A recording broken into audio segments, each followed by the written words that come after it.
Vamos para a nossa meditação nessa noite, meus queridos irmãos e irmãs. Continuando a leitura que temos feito do livro de Apocalipse, vamos ler o capítulo 3. Apocalipse, capítulo 3. Versículos de 7 a 13.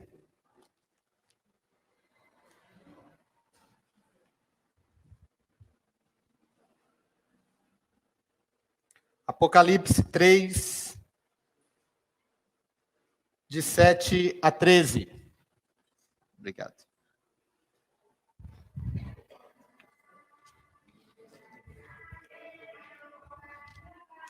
Diz assim a palavra do Senhor.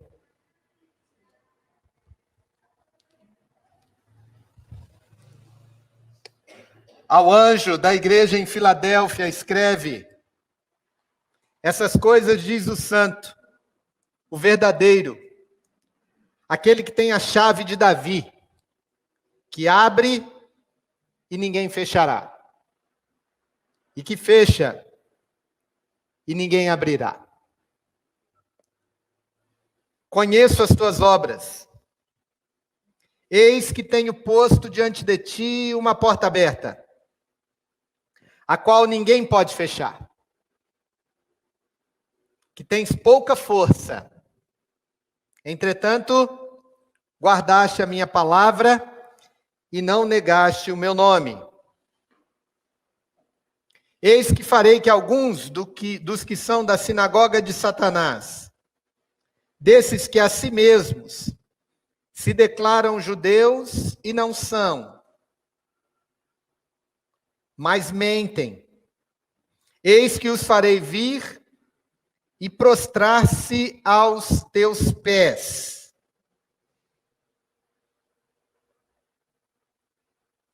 E conhecer que eu te amei, porque guardaste a minha palavra, guardaste a palavra da minha perseverança.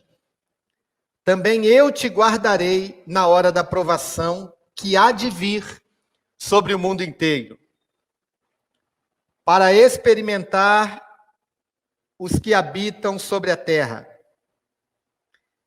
Venho sem demora, conserva o que tens, para que ninguém tome a tua coroa. Ao vencedor, faloei coluna no santuário do meu Deus, e daí jamais sairá. Gravarei também sobre ele o nome do meu Deus, o nome da cidade do meu Deus, a Nova Jerusalém, que desce do céu, vinda da parte do meu Deus, e o meu novo nome. Quem tem ouvidos, ouça o que o Espírito diz às igrejas. Vamos orar mais uma vez, queridos irmãos e irmãs, pedindo a bênção de Deus sobre a meditação da sua palavra. Pai amado, obrigado, porque o Senhor tem cuidado de nós, como igreja do Senhor. Te bendizemos porque o Senhor mesmo tem dirigido as nossas vidas. E nós queremos te pedir, ó Deus, encoraja hoje o teu povo, encoraja a tua igreja, ajuda-nos a suportar o tempo de provação e de tribulação que temos passado e não conhecemos, ó Pai, aqueles que ainda virão, que a tua graça e o teu poder possam nos sustentar, mas que hoje, ó Deus, a tua palavra esteja em nossos corações, para que possamos glorificar o teu nome e estarmos seguros quando guardados por ti, que é aquele que cuida da tua igreja. Que as bênçãos escondidas na tua palavra santa possam ser reveladas aos nossos corações e possamos nos aproximar de Cristo Jesus um pouco mais nessa noite, para que o nosso coração descanse, se alegre e a nossa vida seja dedicada ao Senhor em adoração. Em nome de Jesus, oramos agradecidos. Amém. Amém. Queridos irmãos e irmãs, chegamos à nossa penúltima carta às 7 igrejas da Ásia. Nós já temos falado bastante aqui sobre o objetivo de Jesus enviar essas cartas, ou mandar que o João escrevesse essas cartas às 7 igrejas que se encontram na Ásia. E a carta à igreja de Filadélfia é enviada à menor de todas as 7 cidades. Uma cidade relativamente nova, comparada com as demais. A cidade de Filadélfia tinha sido fundada no 2º século antes de Cristo, por um governante chamado Átila. E ele dedicou o nome dessa cidade ao seu irmão. Por isso o nome da cidade Filadélfia, amor de irmão, né? Era uma cidade da rota, ainda dessa mesma rota que temos visto, a rota do Correio de Roma. Portanto, era uma cidade também voltada para os aspectos do comércio, os aspectos do trânsito de pessoas, mas era uma cidade muito pequena. Uma cidade vizinha, a cidade de Sardes, que no ano 17 havia sido tomado por um grande terremoto. A cidade de Filadélfia, por causa desse terremoto na cidade de Sardes, tinha sofrido grandes abalos, e eu acho muito interessante a gente fazer a leitura sequencial da Bíblia Sagrada, porque Deus providencia que ela se conecte exatamente com os dias que nós estamos passando, né? E nessa semana houve um abalo e uma queda de um prédio com muita consequência lá em Miami, na Flórida, e pessoas morreram, pessoas ficaram atingidas por esse abalo. Essa era a realidade da cidade de Filadélfia. Tinha lá problemas sísmicos e problemas de desabamentos, problemas de instabilidade no solo, e inclusive a marca histórica desse grande terremoto numa cidade vizinha que trouxe grandes consequências para a cidade de Filadélfia. Era uma cidade, então, pequena, com poucos recursos, né? Como é que era a cidade em relação à igreja? A igreja era uma igreja pequena, né? Eu falo isso rindo porque nós somos uma igreja pequena, né?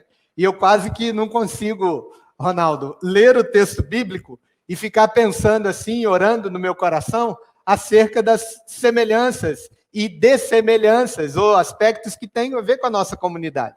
Era uma igreja pequena e uma igreja com pouca força. É interessante, era uma igreja fraquinha, vamos dizer assim, né? Diz o texto que ela tinha pouca força. Versículo 8 diz: mas era uma igreja fiel ao Senhor. Era uma igreja fiel ao Senhor, uma igreja que guardava a palavra do Senhor, que não se abalava em relação aos abalos de terra ou de prédios que tinha na cidade, porque ela guardava firme o testemunho e o nome do Senhor. Mas havia na igreja pessoas que não eram cristãos verdadeiros, que não eram pessoas cuja vida expressava aquilo que a boca dizia. O texto diz aqui que se diziam judeus, mas não eram judeus. Versículo 9. Mentiam, né? Então você tinha na igreja pessoas fiéis, você tinha na igreja pessoas que se consideravam como uma igreja fraca, muito provavelmente por causa dessa inconstância de alguns cristãos, que se diziam cristãos, né, ou que se diziam judeus, mas não eram, e isso trazia essa característica para a igreja. Mas olha o que Jesus diz dessa igreja. Jesus fala que a igreja de Filadélfia era uma igreja de portas abertas.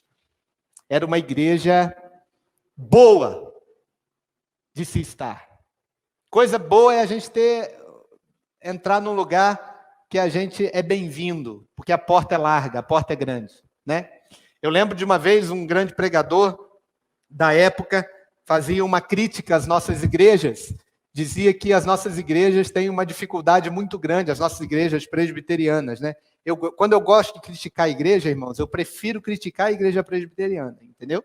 Então, a melhor coisa é a gente falar do nosso quintal, né? Então, vamos lá, vamos em frente, porque aí a gente melhora, não é verdade? Mas aí esse pastor dizia o seguinte, você vai para uma igreja, e eu sou desse tempo, não sei quem é presbiteriano aqui há mais tempo, mas na minha igreja, onde eu me converti, era uma igreja na avenida, mas aí tinha uma escada, né? A escada já atrapalha, a gente infelizmente tem isso aqui também. Mas aí você subia na escada, a porta estava aberta, mas tinha um biombo na frente da igreja. Então, a porta aberta, mas você tinha uma coisa que não deixava você ver. E eu lembro da minha época de não convertido, que eu ficava passando, o que será que acontece lá dentro? Eu ficava pensando, né? O que será que acontece lá dentro? Porque a gente não pode ver. O meu sonho de consumo, moleque, né, andando pela igreja, quando eu passava no domingo de manhã pelas igrejas presbiterianas, batista, metodista, tudo igual, tudo com o bendito do biombo lá, um vidro que não dava para ver o que acontecia, e só podia ver o que acontecia os santos privilegiados que entravam dentro da igreja. Eu não sabia se eu podia entrar, então eu não sabia o que acontecia lá dentro. E era engraçado, porque era um sonho meu, né? Aí uma vez me convidaram para ir na igreja e eu finalmente pude ver, né? Além do biombo, né? Tinha aquela porta, aí você chega, mas você não chega, porque tem o biombo. Aí você vai para o cantinho assim, aí você vê tudo que está acontecendo lá dentro. Quando não, a igreja não tem porta, né? Também tem casos assim, de você passar na frente da igreja, tá lá a fachada da igreja e não tem uma porta. Você tem que entrar por trás e aí entra na igreja e de lá, de trás para frente, você vê o que está acontecendo aqui, que é o púlpito, né? Claro que as circunstâncias mudam.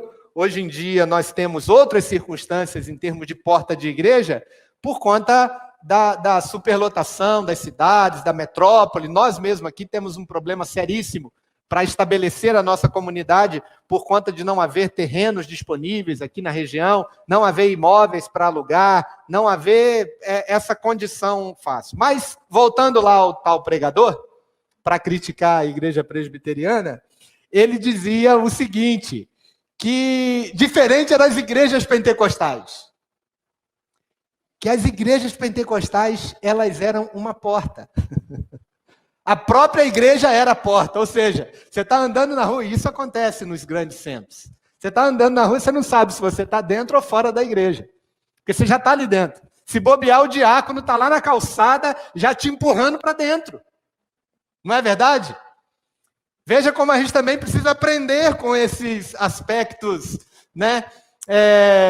Característicos da arquitetura dos nossos templos. Mas voltando aqui, né, a necessidade que temos de ser como a igreja de Filadélfia quando Jesus olha para nós. Não estou falando da igreja presbiteriana, instituição ou denominação no Brasil ou nos nossos campos missionários em mais de 30 países onde temos a nossa igreja. Estou falando da nossa igreja, a Igreja Presbiteriana das Nações. Mas o mais impressionante de tudo, e o que poderia ser hoje, queridos irmãos e irmãs, a nossa oração diante do Senhor Jesus, é que Jesus nos veja como ele via a igreja de Filadélfia. Ele dizia que eu conheço, diz aquele o verdadeiro, aquele que tem a chave de Davi, que abre e ninguém fechará, que fecha e ninguém abrirá. Conheço as tuas obras, eis que tenho posto diante de ti uma porta aberta, a qual ninguém pode fechar. A gente pode ser fraco, a gente pode ser considerado uma igreja crescente, por isso ainda limitada em muitos aspectos. E temos lidado com limitação aqui nesses últimos 5 anos, né, Ivete? Nos últimos 5 anos, Cada desafio é lidar com um tipo de limitação. Jesus diz assim, ao anjo da igreja, aos irmãos da igreja, à liderança da igreja: eu tenho colocado diante de ti uma porta aberta, que ninguém pode fechar. Essa deveria ser, meus irmãos e irmãs, a nossa oração diante do Senhor. Esse deveria ser o nosso encorajamento diante do Senhor. Essa deveria ser a postura do nosso coração diante do Senhor. Ser uma igreja de portas abertas. Como é, então, uma igreja de portas abertas? Em primeiro lugar, versículo 8, é uma igreja vitoriosa. Uma igreja vitoriosa é aquela que não negocia a palavra diante das suas necessidades. Diante das necessidades das pessoas. Isso tem um significado absolutamente importante nos dias de hoje, meus irmãos, minhas irmãs. Porque parece que as necessidades das pessoas é que tem determinado aquilo que os pastores têm pregados no púlpito. De fato, somos uma igreja pequena. De fato, somos uma igreja que pode ser considerada fraca. De fato, temos aqui situações que não está diante dos nossos olhos as soluções. Colocamos totalmente nas mãos do Senhor. Mas quem vier aqui, quem abrir a Bíblia aqui, diante desse púlpito, vai ouvir aquilo que a palavra de Deus diz ao coração humano e não aquilo que as pessoas querem ouvir. E sim aquilo que precisamos ouvir. Nós não podemos deixar que a igreja seja transformada num clube onde cada vez o produto oferecido é melhor em relação aos que os clientes querem receber. Um bom conforto, uma iluminação diminuta, uma situação em que as respostas são dadas, as perguntas que estão sendo feitas.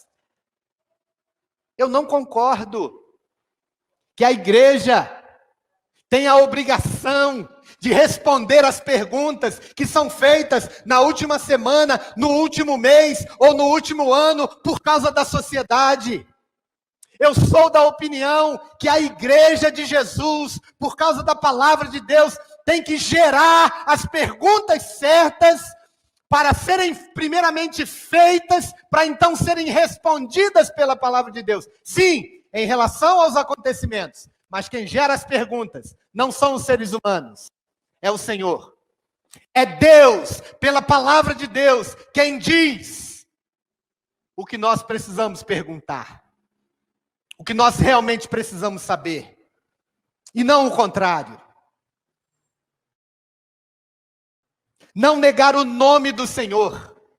É uma igreja vitoriosa, porque não negocia a palavra e não negocia a fidelidade ao Senhor. Eu não me importo de ser membro de uma igreja que tem pouca força. Mas eu quero ser uma igreja vitoriosa diante do Senhor. Eu quero ser uma igreja que guarda a palavra do Senhor e não nega o nome do Senhor. Eu quero que as nossas crianças aprendam a temer o Senhor.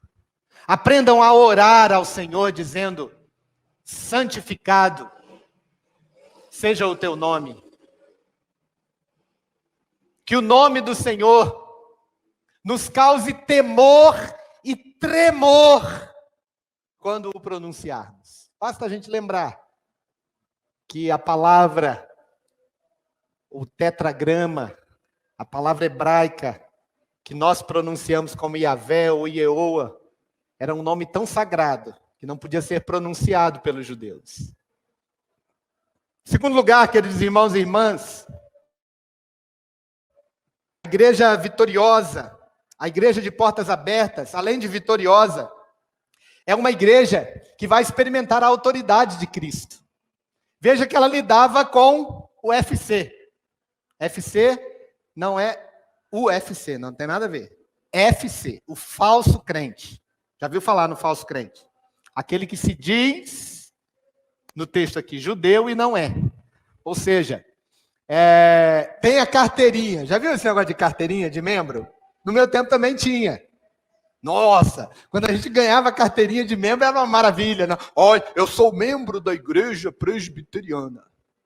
Né? Aí com a fotinha, né? Certificado de batismo e tudo mais. Uma maravilha, né? Uma benção. Meus irmãos, deixa eu falar uma coisa aqui também. Eu amo a nossa igreja. Eu louvo muito a Deus pela nossa querida Igreja Presbiteriana do Brasil. Eu não acredito que haja uma em que eu poderia ser tão realizado do ponto de vista da minha fé cristã, senão na nossa igreja. Eu sou muito presbiteriano, viu? Gosto demais. Mas isso não é suficiente.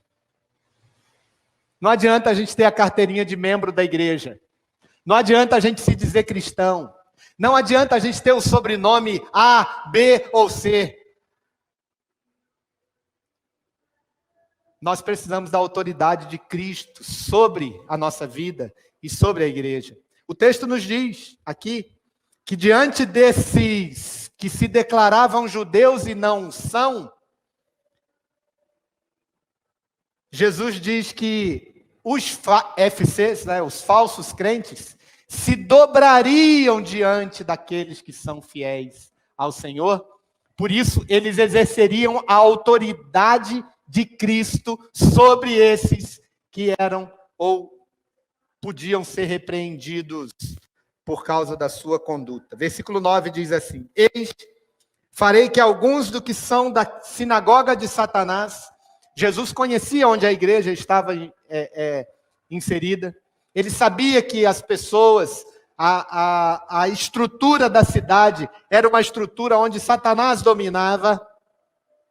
Esses que a si mesmos se declaram judeus e não são, mas mentem, eis que os farei vir e prostrar-se aos teus pés e conhecer que eu te amei.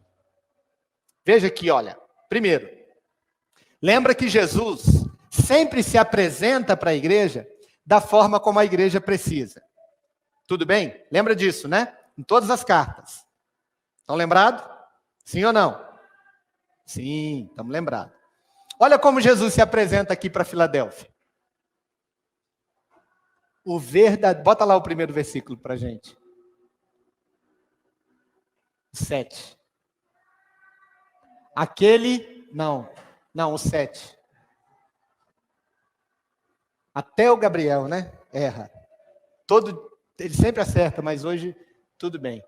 Essas coisas diz o santo, o verdadeiro. Obrigado, Gabriel. Te amo. O verdadeiro. Olha aí. Se há na igreja pessoas falsas, quem dirige essa igreja é aquele que é o verdadeiro. Então, essa igreja de portas abertas, essa igreja que luta contra uma estrutura que Satanás domina, contra uma religião falsa, de pessoas que se dizem cristãs, mas não são. Aquele que ama essa igreja é aquele que é o verdadeiro. E ele coloca sobre a igreja a sua autoridade. E você, que é fiel ao Senhor, você que ama o Senhor, você que é de pouca força, mas que está de portas abertas, vai ver isso acontecer. Pessoas que estiveram enganadas na sua fé, que perceberam por causa do seu testemunho, meu irmão, minha irmã, que andaram enganados antes, vão se dobrar diante de você e dizer: eu quero servir ao Cristo que você serve aqui nessa igreja. Pensa que coisa fantástica é isso. Pensa que coisa extraordinária é isso. O nosso testemunho, ainda que sejamos 3 pessoas ou 30 pessoas, servindo ao Senhor com alegria, com as portas abertas, amando e sendo amado pelo Senhor Jesus. Aqueles que se diziam cristãos e não eram, vão vir até nós e vão dizer: eu quero servir ao Senhor com você. Eu quero fazer parte desse time. Eu quero somar com os irmãos, porque aqui, aquele que é o verdadeiro tem colocado o seu amor sobre as suas vidas. É isso que acontece com a igreja de portas abertas. E eu quero isso para nós. Eu quero esse testemunho de pessoas que servem ao Senhor de dia e de noite servem a Satanás. Que cheguem aqui e reconheçam o amor daquele que é verdadeiro, daquele que derramou a sua vida sobre nós, e ao ver-nos de portas abertas, vão reconhecer a autoridade de Jesus em nossas vidas. Na forma como servimos, na forma como cantamos, na forma como ajudamos as pessoas necessitadas, na forma como recebemos e acolhemos as pessoas que estão aqui. Elas vão reconhecer o amor de Jesus. E nós vamos experimentar essa autoridade de Cristo Jesus sobre nós. Essa igreja de portas abertas é uma igreja, em terceiro lugar, que é firme na tribulação e na provação. Primeiro, ela é vitoriosa. Martinho Lutero escreveu: castelo forte é o nosso Deus, espada e bom escudo. Segundo lugar, a igreja é uma igreja que experimenta a autoridade de Jesus. Em terceiro lugar, é uma igreja preparada para enfrentar a provação e a tribulação. Diz o texto, versículo 10. Queria que você lesse comigo. Vamos juntos?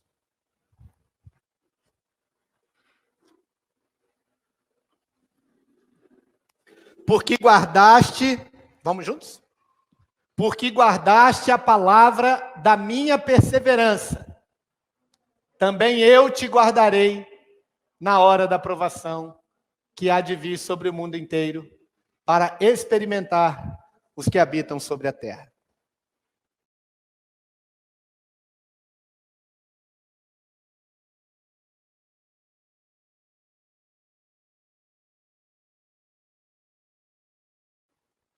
Nós estamos sendo robustecidos e alimentados para grandes tribulações e tristezas que podemos enfrentar daqui a um dia, daqui a um ano ou daqui a 10 anos. O culto chamado comum ou regular é que é o verdadeiro alimento para quando você estiver numa sala de velório para se despedir de um ente querido. O culto chamado regular, o culto trivial, aquele culto que as pessoas costumam dizer assim: hoje estava tudo normal, acho que eu vou procurar outra igreja, porque essa igreja não tem nada de diferente. Não tem ninguém famoso, né? Fala um culto normal.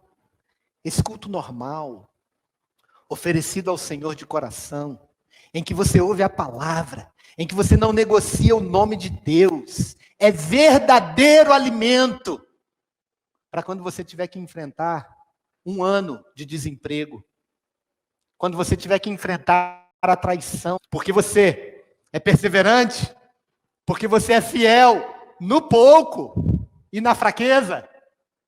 Lembra que é uma igreja fraca. Eu também vou te guardar no dia da provação, que eu estou para experimentar o mundo inteiro. Nós estamos no meio de um momento em que o mundo inteiro está sendo experimentado pelo Senhor. Ninguém tem dúvida disso. Não precisa ficar repetindo aqui. Aliás, a gente tem repetido isso aqui no último ano e meio. Que a pandemia do coronavírus é uma provação que o mundo inteiro está passando. Que colocou os grandes poderosos de joelhos diante de Deus. Como é que fica a igreja? Firme. Firme. Louvado seja o Senhor. Fazendo seus cultos aqui. 2 pessoas, uma ali na câmera, outra aqui. Ou 10. Os irmãos saindo de casa, correndo risco de serem contaminados, para poder vir aqui, pegar um instrumento e oferecer o melhor para o Senhor. Aprender a mexer em equipamentos que não mexia antes. Olha aquela mesa de som ali que o Uriel está... Eu tenho medo dela. Sinceramente, eu tenho medo. Porque a gente tem tanta tecnologia, que quando eu tenho que aprender mais uma coisa, me dá uma tristeza, meus irmãos. Me dá uma tristeza, né? Agora a igreja adquiriu para o nosso trabalho um equipamento, né? Agora eu sou chique, né? Agora eu tenho um Mac, né? Agora eu tenho um Mac. Mas vocês não sabem o sofrimento que foi usar aquele equipamento, porque eu era analfabeto desse negócio. É maravilhoso, é muito bom. Louvo a Deus pelo presente que a mesa administrativa me deu, né? Coisa chique, última geração. Mas dá trabalho. Até para a gente mudar para o que é melhor, dá trabalho. Eu passo ali atrás daquela mesa dos meninos, eu tenho medo. Mas Uriel não tem medo, Gabriel não tem medo, Raquel não tem medo. Porque nós precisamos servir ao Senhor com perseverança. Precisamos aprender aquilo que não sabemos, para que o Senhor mostre aquilo que ainda não temos. Para que o Senhor faça aquilo que Ele planejou fazer. Mas também quando estivermos no meio da tribulação, no meio da provação de Deus, não apenas sobre nós, mas sobre o mundo inteiro, a gente pode dar o testemunho, dizendo, pode vir, vem conosco. Nós temos pouca força, mas somos uma igreja de portas abertas. Queridos irmãos e irmãs, em último lugar, a igreja de portas abertas, normalmente assim, né? Na pregação a gente deixa o melhor para o final. Os irmãos já estão cansados, né? Já estão ali, puxa, não vai acabar. De vez em quando olha assim o relógio meio de ladinho assim, né? Mas é a melhor parte. A melhor parte. Uma igreja de portas abertas, ela é, sim, uma igreja vitoriosa. É uma igreja forte. Porque Jesus diz que ela tem as portas abertas e que ninguém fecha se ele abre. Ela é uma igreja que experimenta a autoridade de Cristo, porque as pessoas vêm, entram nela e reconhecem que Jesus a ama. E que Jesus nos ama na nossa limitação. É uma igreja que é preparada para enfrentar o tranco, as tribulações. Porque ela é perseverante. E Jesus prometeu que ia cuidar da gente. E Ele cuida. Mas em último lugar, essa igreja de portas abertas é abençoada porque é Jesus quem tem a chave. Lá no comecinho, versículo 7, Gabriel, ele diz, aquele que tem as chaves de Davi é que vai falar algumas coisinhas para essa igreja. Mas ele mostra que essa igreja, quando ele abre a porta, ninguém fecha. E se ele fecha, ninguém abre. Jesus é que está no controle dessa igreja. Jesus é que tem as chaves. Jesus é aquele que diz, Marcelo, é por aqui. Maurício, é por aqui. Não, ali não, é por aqui. Não, mas essa porta está fechada, Senhor. Fica tranquilo que eu tenho a chave. Eu sei qual é. Se eu estou falando para ir, vai. Aí às vezes a gente fica igual um tonto assim, né, com o nariz na porta, esperando a porta se abrir. Mas se Jesus mandou a gente ir, a gente precisa ir. A gente não pode recuar. Porque é Ele que abre as portas e quem as fecha. E Jesus tem aberto portas para nós, meus irmãos. Jesus abriu portas para a cidade de Filadélfia. Jesus abriu portas para a pregação do Evangelho, porque era uma igreja firme na palavra. Jesus abriu portas para a evangelização, porque era uma cidade em que tinha também o trono de Satanás. Jesus abriu portas para a transformação, porque uma cidade, ou um lugar, ou um país, ou uma estrutura onde Satanás impera, o Evangelho chega e muda a história. quando a gente vai levar a cesta básica, quando a gente vai levar um convite para participar da oração da manhã, quando a gente vai levar um folheto para uma família que não conhece o Senhor e está destroçada, não só porque falta o alimento, mas porque falta Cristo, e a gente leva a mensagem do Evangelho, essa família é transformada. E ela também compartilha o Evangelho com o outro, aquele bairro é transformado. Onde num bairro as crianças querem ser bandidos, as crianças querem ser como seus pais, traficantes, querem aprender a matar. Onde o Evangelho chega, essa história muda. As crianças passam a querer viver para a glória de Deus. E é Jesus, meus irmãos e irmãs, que abre essas portas. Jesus é quem abre as portas para a igreja de Filadélfia. É Ele quem tem as chaves de Davi. É interessante que o texto fala que Jesus tem as chaves, e lá no começo, no capítulo 1, diz que Jesus também tem as chaves do inferno. Ou seja, todas as chaves estão nas mãos de Cristo Jesus. E uma igreja de portas abertas, ela precisa entender que ela não pode fechar essas portas. Ela não pode se fechar para aquilo que Jesus abriu. Ela não pode querer ir além do que está proposto para ela, né? Mas ela não pode ficar aquém daquilo que Jesus instituiu para essa igreja. Algumas admoestações finais aqui do texto sobre a igreja de Filadélfia.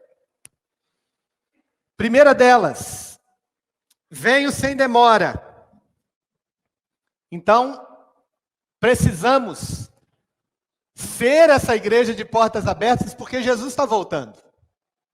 E a gente sabe que na volta de Jesus, um será levado e o outro será deixado.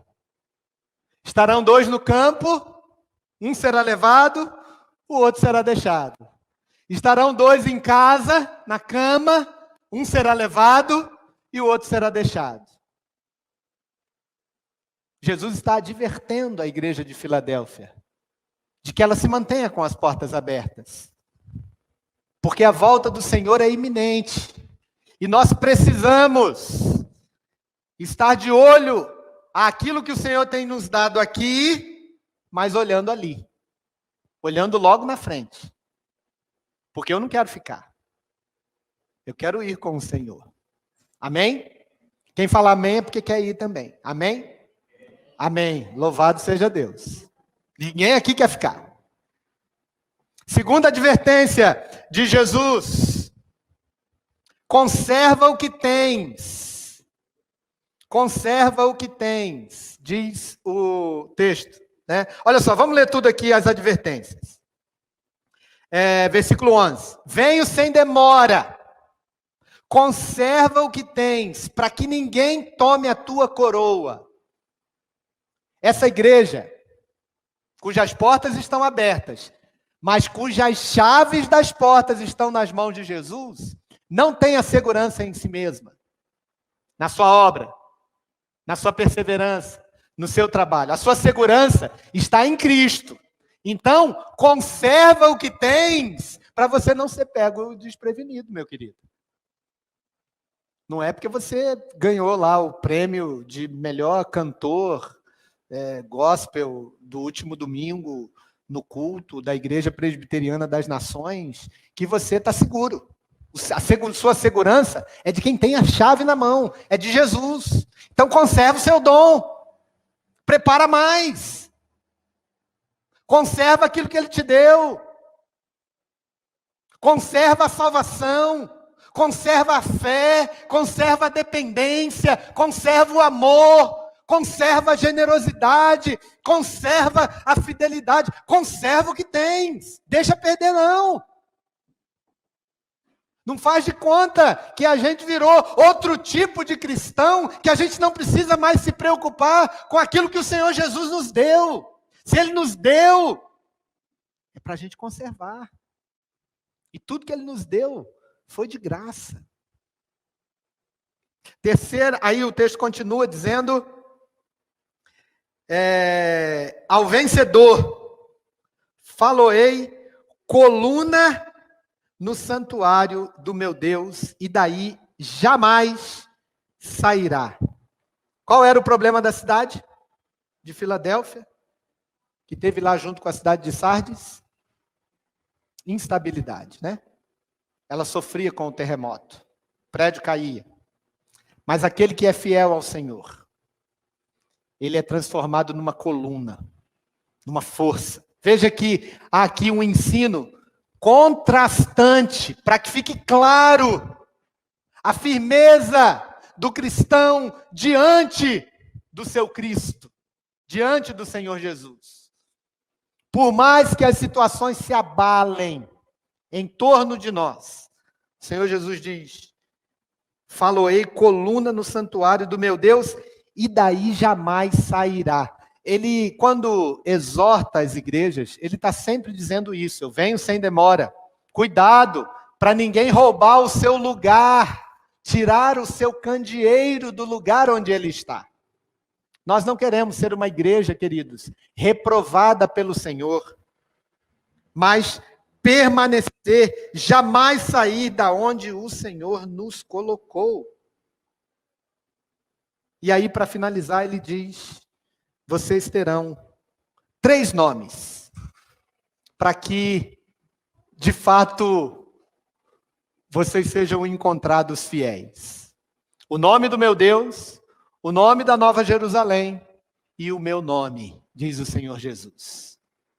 Ele está voltando aqui para o nosso início, o início da nossa fé, quando fomos apresentados diante do Senhor e recebemos e passamos a carregar conosco o nome do Senhor Deus em nossas vidas. Nós somos batizados em nome de Jesus, em nome do Pai, do Filho e do Espírito Santo. E nós não nos pertencemos a nós mesmos. Ao invés de ter o nome da besta gravado na nossa testa e nas nossas mãos, ou seja, naquilo que a gente pensa e naquilo que a gente faz, a gente tem o nome de Deus. A gente tem o nome da Nova Jerusalém, do lugar para onde o Senhor quer que estejamos e vai nos levar. Ou seja, nós temos a vida presente diante do Senhor, sempre com essa perspectiva de que nós não somos daqui. Nós vivemos aqui como peregrinos. Nós vivemos aqui como alguém que está no caminho dessa Nova Jerusalém. E lá sim estaremos plenamente seguros debaixo da mão do Senhor, meus irmãos. E o nome de Jesus gravado em nós, gravados em nós, o novo nome que recebemos em Cristo Jesus. Queridos irmãos, nós somos desafiados pelo Senhor Jesus a sermos uma igreja de portas abertas. Guarde isso no seu coração. E aí eu quero dizer isso com muito carinho, com muita alegria. É muito bom servir ao Senhor com cada um desses que o Senhor trouxe para servir conosco aqui na igreja. Porque Deus tem feito de nós uma igreja de portas abertas. Uma igreja forte, apesar de parecer fraca. Uma igreja que aguenta o tranco na hora da tribulação. Uma igreja que está sim preparada para receber quem quer que seja ser fiel ao Senhor e servir ao Senhor com alegria aqui em nosso meio. Os recursos, a gente não tem a menor dúvida de que o Senhor provê. Mas essa autoridade de Cristo Jesus, diante daqueles que se dizem cristãos e não são ainda, eles vão vir e vão servir ao Senhor conosco, como verdadeiros cristãos, aqueles sobre os quais Jesus Cristo colocou o seu amor. Para estarmos preparados para as tribulações. Assim como temos heroicamente sobrevivido e descoberto tantas tantos desafios, tantas bênçãos, tantos avanços, mas medos também que temos experimentado no meio dessa pandemia. Porque é o Senhor Jesus quem cuida de nós. Que o Senhor nos dê essas bênçãos. E que o Senhor nos enche o coração de expectativa da sua volta.